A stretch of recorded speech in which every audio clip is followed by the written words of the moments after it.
नमस्कार. कथेच्या पुढच्या भागाला सुरुवात करण्याआधी तुम्ही जर आतापर्यंत आपला रंग मराठी 2.0 यूट्यूब चॅनल सबस्क्राईब केलं नसेल तर करून घ्या. पिया कुणालने आवाज दिला, पण ती अजिबात हलली नाही की काही बोलली नाही.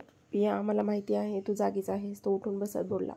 तरी तिने काहीच रिॲक्ट केलं नाही. ठीक आहे, तू आता झोपली आहेस तर मग मी आता माझ्या पद्धतीने उठवतो. तो पुढे काहीच बोलला नाही. तिला वाटलं पुन्हा तो कॅडबरीचं आमिष दाखवेल, पण आता ती त्यासाठीही तयार होती. आज ती बोलणारच नव्हती म्हणजे नव्हतीच. त्याने 1 2 3 असं काउंट केलं, पण ती उठली नाही. तसंच तिने घेतलेल्या पांघरुणावरूनच त्याने तिला गुदगुल्या करायला सुरुवात केली. हे नक्की काय होतंय हे समजायलाच तिला काही क्षण लागले, पण वाढत्या गुदगुल्यामुळे तिचं हसणं वाढत होतं. तरी पांघरूणमध्येच होतं म्हणून गुदगुल्या कमी होत होत्या. ती त्याला अडवण्याचा प्रयत्न करत होती, पण अंगावरच्या पांघरुणामुळे तिला ते जमत नव्हतं. कुणाल सर सर प्लीज नको ना. शेवटी ती उठून बसली आणि आता हसतच त्याचा हात पकडून त्याला अडवू लागली होती. तिला हसताना बघून त्यालाही हसू येत होतं. तो हसतच तिला गुदगुल्या करत होता. झोपलेलीस ना आता, झोप असं म्हणत त्याचं गुदगुल्या करणं चालूच होतं. त्यामुळे ती आता त्याचा हात पकडून त्याला बेडवरून उठवायचा आतुरात प्रयत्न करत होती.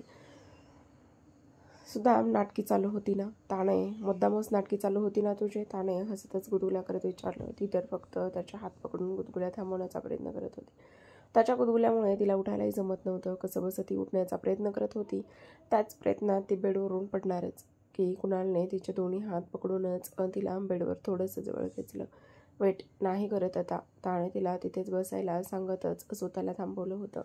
आता सांगशील माझ्याशी तू का बोलत नव्हतीस, आणि आल्यापासून हा नाटकी काय चालू आहे तुझे, हे असं नाटकीपणाने का वागत आहेस तू माझ्याशी, तो तिला विचारत होता. त्याने गंभीरपणे विचारलं. कुठे नाटकी केली मी? मला झोप येते, उद्या मला कॉलेजला जायचंय, नंतरही ऑफिसला, तिने पुन्हा होत सांगितलं. चेहऱ्यावर भीती होती, पण तरीही तिला हसू येत होतं. मला तुला काहीतरी विचारायचं आहे. कुणाला अचानक सिरियस झालेला बघून तिने तिचं हसू आवरण्याचा प्रयत्न केला. फक्त प्रयत्न, कारण तिला ते जमतच नव्हतं. 2 मिनिटं ती हसतच होती आणि तो तिला तसंच बघत होता.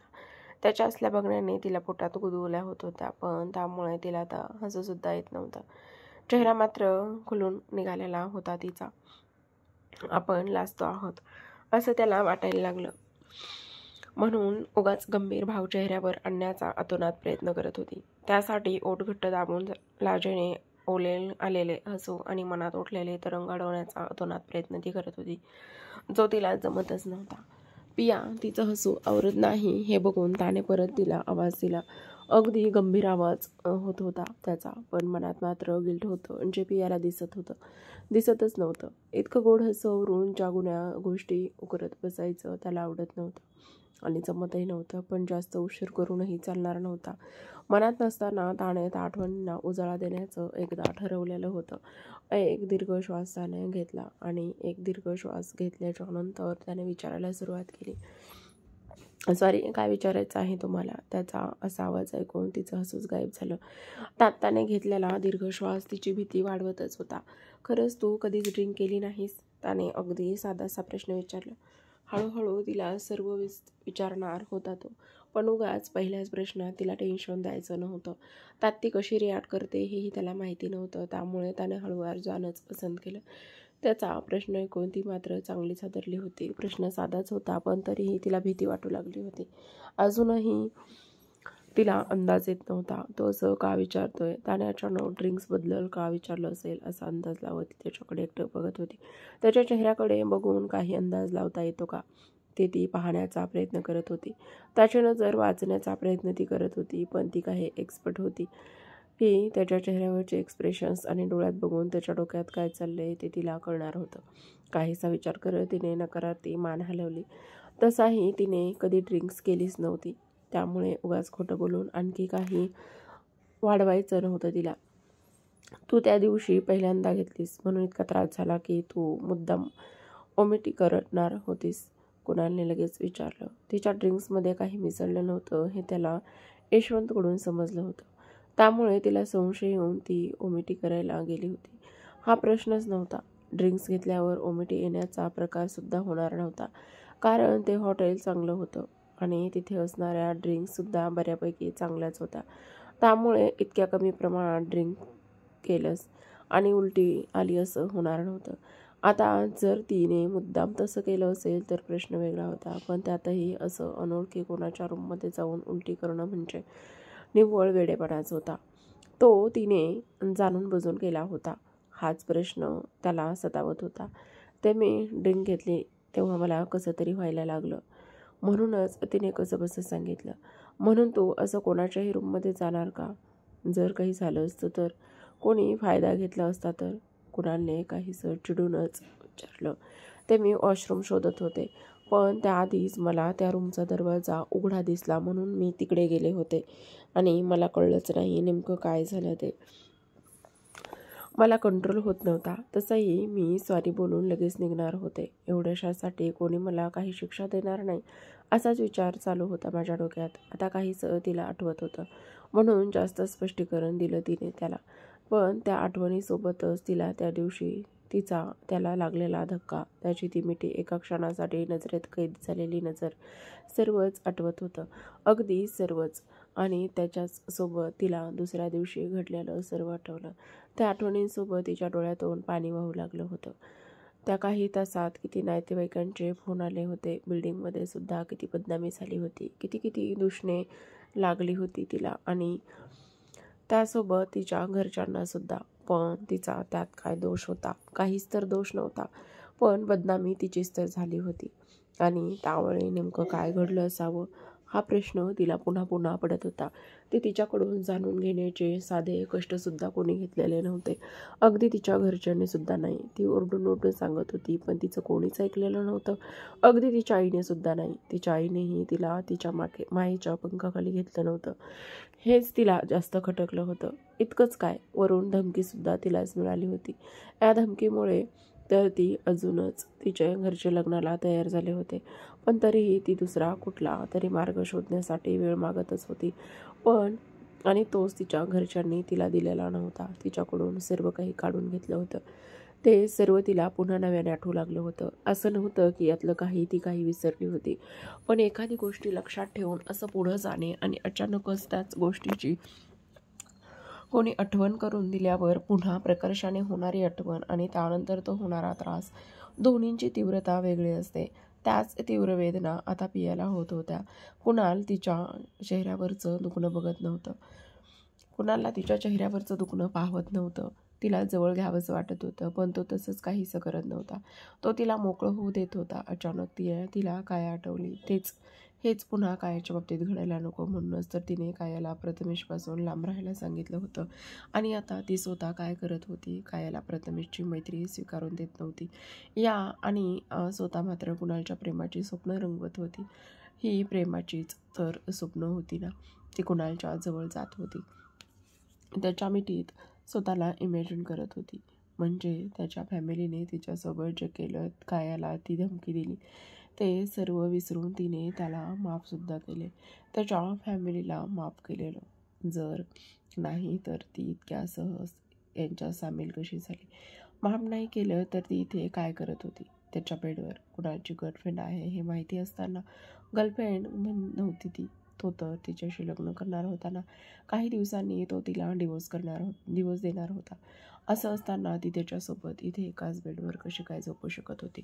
त्याच्या मिठीत स्वतःला कशी काय बघू शकत होती? फक्त काल तो भेटायला आला म्हणून, की त्याने त्याच्या ऑफिसमध्ये तिला येऊन काम दिलं म्हणून, की इथे माझ्याशी चांगलं वागतात म्हणून. पण हे सर्व स्वतःच्या मर्जीने केलं की आजीच्या सांगण्यावरून? ऑफिसमध्ये तर आजींच्याच सांगण्यावरून केलं असेल. कॉलेज ॲडमिशन आजींच्या सांगण्यावरून. मग काल भेटायला आले ते सुद्धा आजींच्याच सांगण्यावरून आले असतील का? कशावरून? पिया तिच्याच विचारात हरवली होती. त्याच्या एका प्रश्नाने मात्र तिला तिच्या आयुष्याचा आरसा दाखवला गेला होता. ती तर भूत बघितल्यासारखीच त्याच्याकडे पाहत होती आणि तो फक्त आणि फक्त तिच्या डोळ्याला लागलेल्या धारेला बघत होता. तिच्या मनात काय चालू असेल याचा अंदाज लावत तिला बघत होता. रूमचा दरवाजा उघडा असला म्हणून कोणाच्याही रूममध्ये जायचं का? ही तू राहतेस ही सोसायटी आहे का? की कसंही विनापरवानगी कोणाच्या रूममध्ये गेल्याचं चालणार आहे? ती रडत आहे हे दिसत असताना तो तिला ओरडत होता. तिचं मुसमुसणं वाढतच होतं. जर काही झालं असतं तर, कोणी काही केलं असतं तर काय करणार होतीस तू? कुणालने पुन्हा तिला चिडून विचारलं होतं. काय व्हायचं बाकी राहिलं आहे? बदनामी झाली, धमकी देऊन जबरदस्ती लग्न झालं, अजून काय बाकी राहिलंय? तिने नाकवर ओढतच विचारलं. यापेक्षा वाईट काही होऊ शकत नव्हतं का? त्याने विचारलं.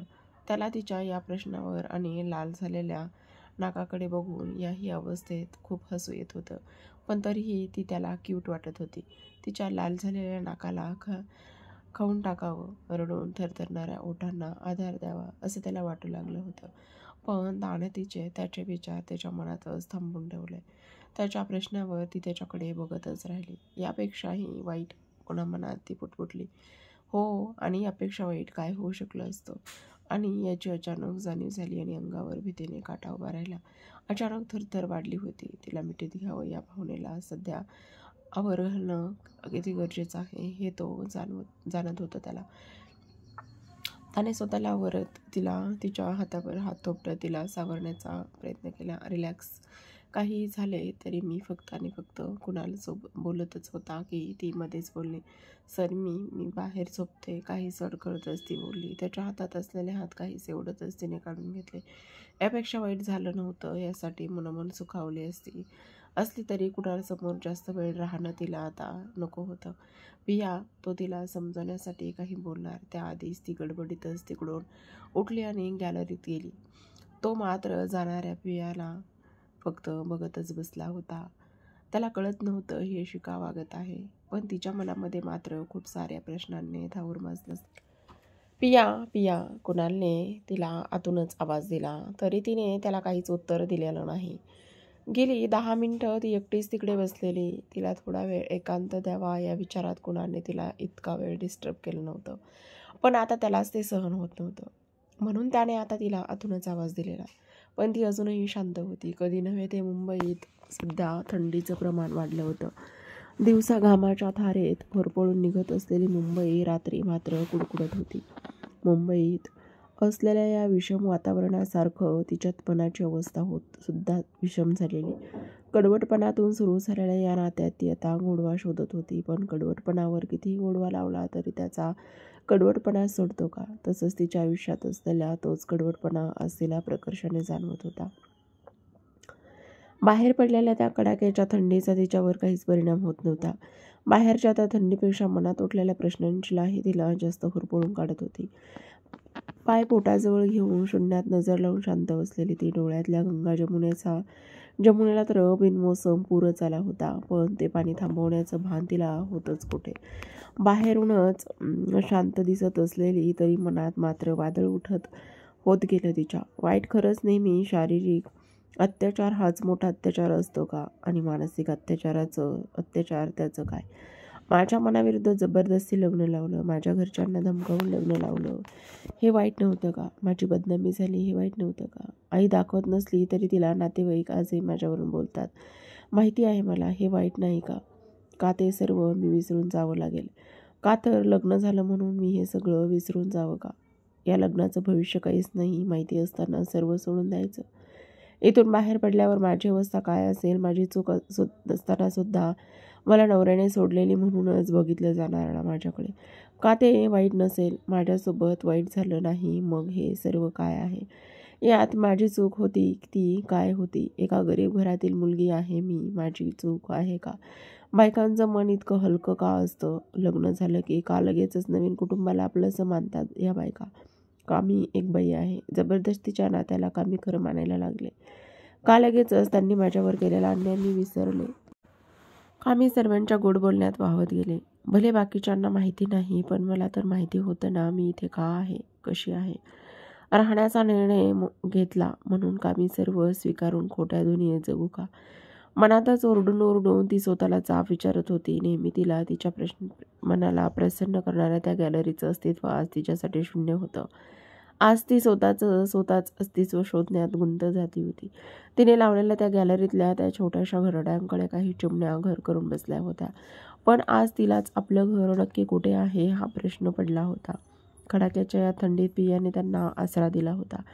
तिच्या मनात मात्र आपल्याला भविष्यात आश्रितांचं आयुष्य जगावं लागेल का हा मला मोठा प्रश्न उपस्थित झालेला. माहेरे जरी सर्व तिला सपोर्ट करत असले तरी लग्नानंतर तिचं तिकडचं अस्तित्व किती हा प्रश्न तिच्या मनात आलेला.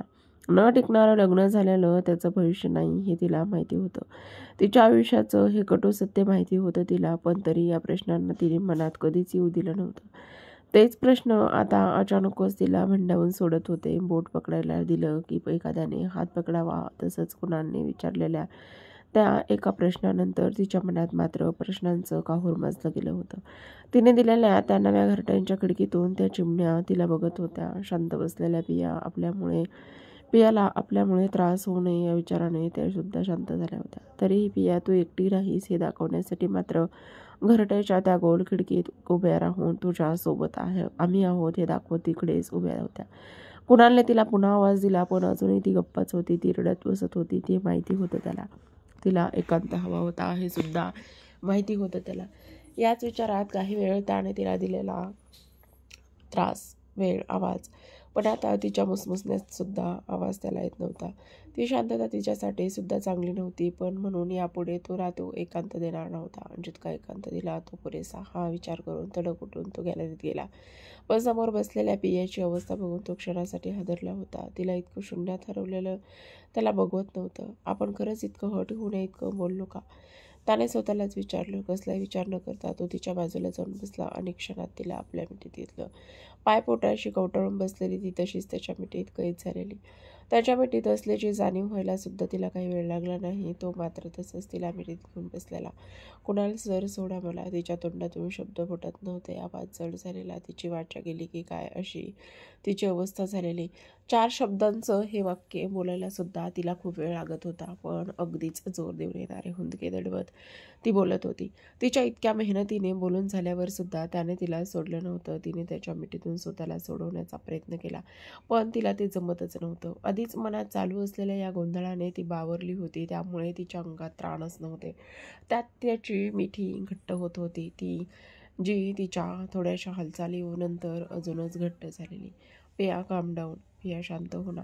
तो तिला थोपटत बोलत होता. सर सोडा ना प्लीज सर. आवाज अजूनही जड होता, पण थोडीशी सावरलेली ती. आय एम सॉरी, मी तुला हट केलं. तू इतकी हट होशील हे मला माहिती नव्हतं. तो शांतपणे बोलला. ती मात्र काहीच बोलत नव्हती. त्याच्या मिठीतून सुटण्याचा तिचा तो प्रयत्न करत होती आणि तो अजून मिठी घट्ट करत होता. सर प्लीज सोडा ना. मीनाक्षी मॅडमना समजलं तर प्रॉब्लेम होईल. तिची हालचाल आता बंद झालेली. त्याच्या मिठीत बसून राहावं असं वाटत असताना उगाच त्याला सोडवायला सांगत होती. मनाला हवं होतं, पण बुद्धीला पटत नव्हतं. असंच काहीसं तिचं झालेलं. मनाच्या आणि बुद्धीच्या वादात तिने मनापासून अडवून ठेवलेले हुंदके मात्र हळूहळू वाढत होते. कणखर असली तरी कोणाला उलट बोलणं, समोरच्याला दुखावेल असं काही म्हणणं तिला जमत नव्हतं. म्हणून आत्ताही कुणालसोबत भांडून त्याच्यावर मनातला राग काढता येत नव्हता. तिला पळकुटी किंवा घाबरट नव्हती, कणखर होती. म्हणूनच तर तिच्या लग्नाच्या वेळी घाबरून तुटलेल्या तिच्या कुटुंबाला तिने सावरलं होतं, पण आता स्वतःला सावरता येत नव्हतं. इतका वेळ थांबून ठेवलेले हुंदके सुद्धा आता बाहेर पडत होते. कदाचित ती हक्काच्या ठिकाणी होती याची जाणीव त्यांना होती, पण तिला नव्हती. चल आता झोप. मीनाक्षीचं त्याच्यासोबत असलेलं नातं तिला माहिती आहे हे कुणालला माहिती होतं, म्हणूनच तो अजूनही शांत होता. तो काहीच बोलत नव्हता, म्हणून तो शांतच बसला. पण तिला असं तुटलेलं बघून त्याला त्रास होत होता. तरी तो स्वतःला शांत ठेवत होता. का लग्न केलं माझ्याशी, तेव्हाच पळून मी मीनाक्षीसोबत लग्न केलं असतं तुम्ही तर काय झालं असतं, तिने रडतच विचारलं. तो काहीच बोलत नव्हता. जबरदस्तीच्या या नात्यात आपण नको गुंतूया, आपण वेगळे होऊया. तसंच तुम्हाला माझ्यासोबत राहायचं नाही हे मला माहिती आहे. तुम्ही आज आजीला सांगत होता ना मला घरी पाठवायला. मी जाते उद्याच निघून. ती रडतच बोलत होती आणि प्रत्येक शब्दागणित त्याची मिठी अधिकच घट्ट होत होती. त्याच्याच मिठीत आणि त्याच्या छातीवर डोकं ठेवून ती त्याला सोडून जाण्याच्या बाता करत होती.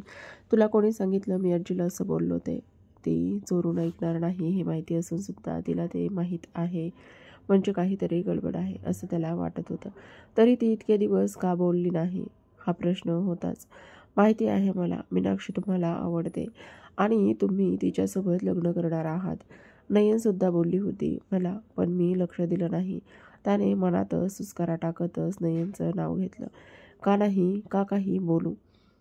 जसं मला जबरदस्ती लग्न करायला लावलं तसं तुम्हीसुद्धा तर जबरदस्तीच या नात्यात गुंतला आहात ना. तिने त्याच्या छातीवर डोकं ठेवून चुळबुळ केली. तुम्हाला सुद्धा कसली तरी धमकी दिली असेल ना, म्हणूनच तुम्ही तयार झालात. जर तुम्हाला धमकी दिली नसती तर आपलं लग्न झालं नसतं. मी आजींना विचारलं होतं. त्या असताना आजोबा असं काही बोलतात तर त्या काही बोलत नाहीत. पुन्हा हायपर झालेली ती. काय बोलल्या आजी? त्याने तिच्या चेहऱ्याकडे बघत विचारलं. रडून पूर्ण लाल झालेली ती. नाकातून डोळ्यातून पाणी वाहत होतं. त्या बोलल्या, आपलं काम करून घ्यायला फक्त धमकी दिलेली. ते तसलं काही करणार नाहीत. आता सांगा मला, आम्ही वाट पाहायची होती का? त्यांनी कायाला किडनॅप करायचं आणि अजून कोणाला काही करण्याची. पियाचं रडणं पुन्हा वाढत होतं. शांत बस. पहिलं तू शांत हो. त्याने परत तिला मिठीत घेत थोपटत सांगितलं. आजोबा आता इलेक्शनमध्ये बिझी आहेत, पण इलेक्शननंतर त्यांनी काही केलं तर? या इलेक्शनसाठीच त्यांनी आपलं लग्न लावलंय. नंतर ते आपलं लग्न मोडतील. पुन्हा माझीच बदनामी होईल. राजकारणात तर स्वतःच्या मुलाला मारायला कमी करत नाहीत. मग मी तर परकीच आहे ना? नाही, नकोच. त्यापेक्षा मी उद्याच कुठेतरी निघून. तिचे विचार नको तिकडे धावत होते. त्यासोबत तिची वायफळ बडबड आणि थरथर वाढत होती. पिया. तिची वायफळ बडबड ऐकून त्याला आता रागच आला होता. कुठल्या कुठे विचार होत जात होते तिचे. म्हणून काहीसा चिडूनच तो तिच्यावर ओरडला होता. गप्प बस. आता येऊन झोपायचं आहेस. तुझे हे फालतू विचार थांबव. आता असलं काही एक होणार नाही आहे. तिला स्वतःपासून लांब करत तो चिडून म्हणाला. आजोबा ते करतील असं. इलेक्शन झालं की त्यांनी तर मी रे. ती पुढे काही बोलणार ती, पण त्याला ते ऐकायचंच नव्हतं. म्हणून ती पुढे काही बोलण्याआधीच त्याने तिला आपल्या दोन्ही हातात उचलून घेतलं. त्याला अचानक अशा वागण्याने ती गप्प झाली. तिच्या तोंडातले शब्द मात्र तोंडातच राहिले होते.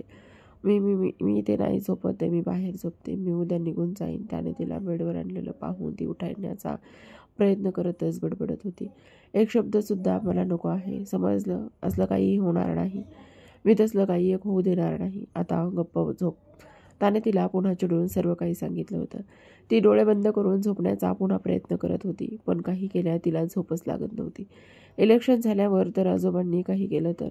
हा प्रश्न मात्र सतत तिच्या मनामध्ये सारखा येत होता आणि त्या सरशी भीतीने ती थरथरत होती. कुणाल दुसऱ्या बाजूने येऊन बेडवर पडला होता. कधी काय काय विचार चालू आहेत हिच्या डोक्यात. आता हिला काय सांगू?